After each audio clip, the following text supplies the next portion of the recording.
2026ஆம் ஆண்டிற்கான தைப்பூசம் பார்த்தீங்கன்னா, பிப்ரவரி 1ஆம் தேதி ஞாயிற்றுக்கிழமை 4:41 தொடங்கி, அடுத்த நாள் பார்த்தீங்கன்னா, அதிகாலை 4:43 வரை பௌர்ணமி அமைந்திருக்கு.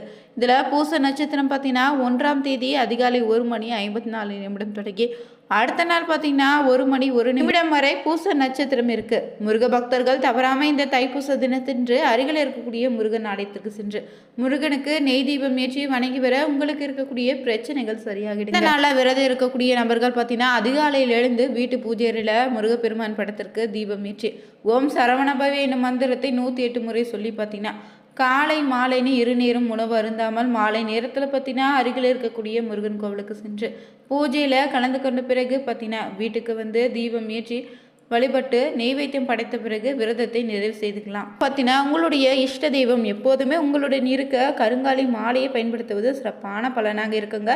குலதெய்வத்தினுடைய அருளும் பெற்றுத்தரும். கருங்காலி மாலையை வாங்க விரும்புனீங்கன்னா வீடியோவில் டிஸ்கிரிப்ஷனில் நம்பர் கொடுத்துருப்போம். அந்த நம்பருக்கு நீங்கள் ஆர்டர் பண்ணலாம்.